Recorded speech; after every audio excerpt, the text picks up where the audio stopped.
This is important. We'll try to get the map up to show you, but a number of states, the polls have closed. All of those in white, the polls have closed. In Delaware, no decision there yet, indication Clinton is leading. Florida, close, close, close. This is hat-band tight down there. In Kansas, close. Kansas, in the heart of the Farm Belt, normally goes Republican, may yet, but a very close election is indicated there. Kentucky, we have put in Clinton's column finally, very close race there as well. Mississippi, down in the Delta country, in the Magnolia State, very close. North Dakota, very close. Ohio, a slight Clinton lead is indicated, although we are not in a position to say who's going to win Ohio. South Carolina, a Bush lead. South Carolina figures to go to Bush, at least eventually. In Tennessee, no surprise, Clinton lead there. In Texas, listen up here, in Texas, a Clinton lead is indicated. Now, Texas has had its polls closed for a few minutes now. We don't have a result in those states, but here's the important thing. If George Bush is going to come back, going to scratch his way back into the race, given the long Clinton lead in what we believe is the electoral vote total, then he needs to carry just about all of those states you saw in white, particularly does he need to carry Florida, Ohio, and Texas. Without those three, we don't have a decision in those three, without those three, it may be hasta la vista, adios, for George Bush and Dan Quayle. But we're not at the point where we can say that yet. It's the reason why this hour, however, is so very, very important. Now, Richard Threlkeld is in Little Rock, Arkansas, where we understand Bill Clinton has gone jogging. Well, Richard, on the basis of the results we have so far, this will be a jog downhill. Absolutely, Dan. The crowd already here is anticipating something very, very nice for them. An update on the Clinton family activities today. Clinton and his 12-year-old daughter, Chelsea, they see them here, went jogging through the streets of rain-swept streets of downtown Little Rock tonight, stopped at a McDonald's for a glass of water.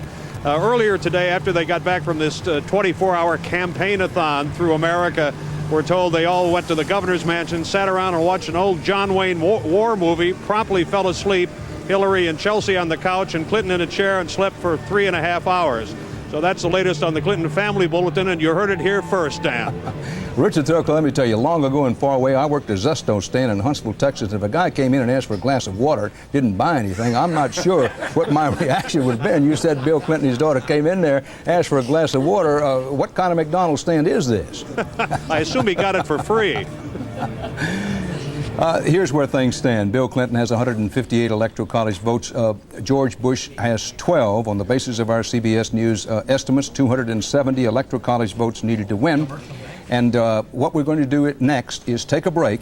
Remember, there's some big states hanging out there. The election now hangs in the balance for the presidential election. President Bush has to win in both Florida and Texas, and probably Ohio as well, to even get a look in, to have a chance to go later in the evening before he knows what his fate is. So stay here with us. We'll be back in just a few minutes.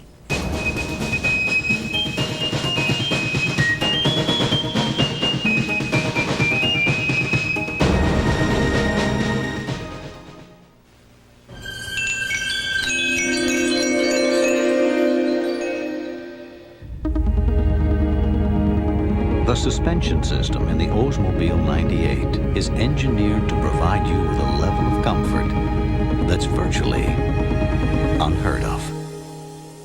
The 98 from Oldsmobile. The power of intelligent engineering. Visit your local dealer and get great deals on every model during Oldsmobile's 95th birthday celebration. To support Bill. Want to support Greg? Did you try IRQ4? TXT. Try IRQ5. Okay, type copy space C colon Type backslash Windows. /S at the DOS. Want to support Greg? Support Bill. Okay, try resetting your win.ini and system.ini file. Okay, please hold. Want to support Greg? You still there? Okay, please hold. Please hold. Okay, please hold. Want to support Greg? If you want a computer that's easy to use, Mac support, John.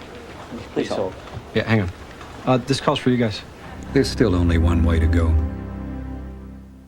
When Eye on America looked at the LA riots, we found Rudy. It's like you're beating up your own brother and sister. Rudy's streetwise wisdom touched you. Since we aired this story, a college fund was set up to help give Rudy a chance for a brighter future. We didn't just look at the streets. We saw the people who live there. Eye on America, only on the CBS Evening News with Dan Rather. No. Good news for President Bush. South Carolina, as expected, falls in place for George Bush, raises his electoral vote total to 21.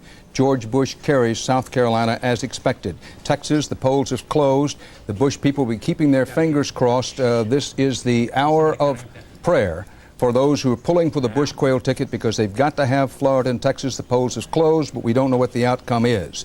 The Electoral College vote now goes 270 needed to win.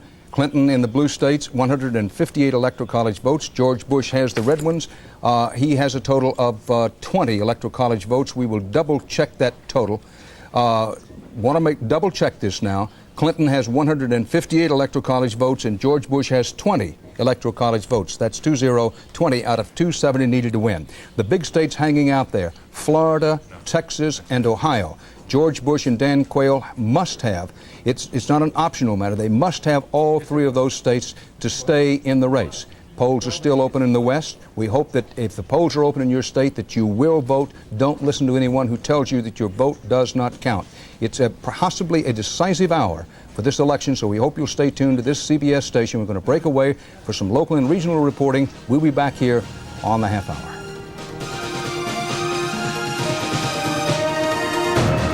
This is CBS.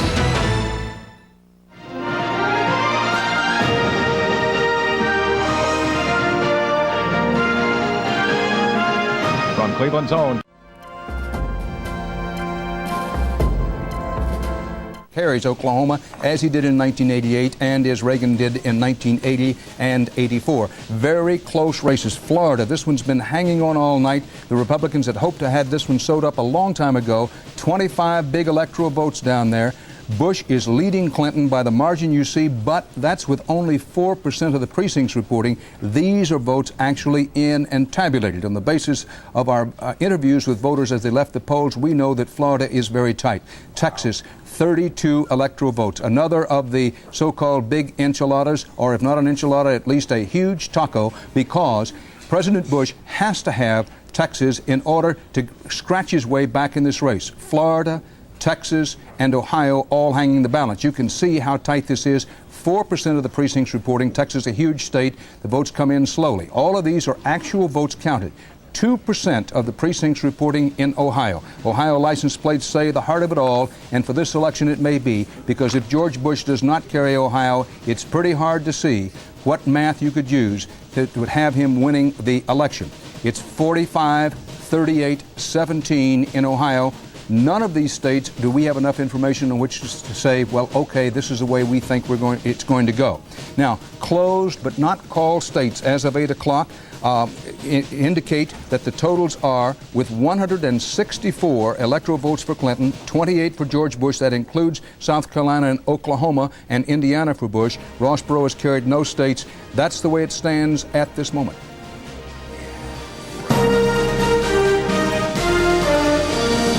CBS News election night coverage continues. Here again is Dan Rather.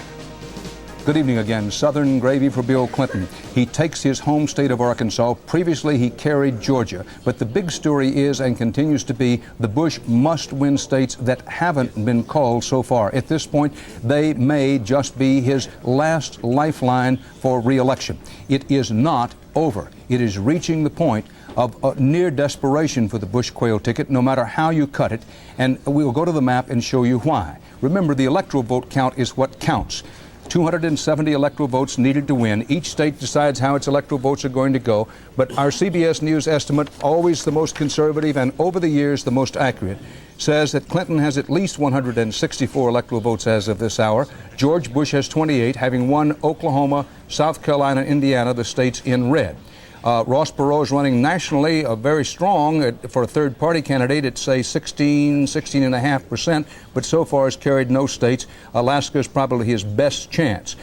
That's the way the map looks right now. Now, Ed Bradley, why is it so tight in Texas, Florida, and Ohio? Ross Perot in Texas, Dan. Perot's getting a third of the vote in the Dallas-Fort Worth area and in the eastern part of the state. Most of those people who are voting for Perot say that if he wasn't in the race, that most of them would vote for George Bush.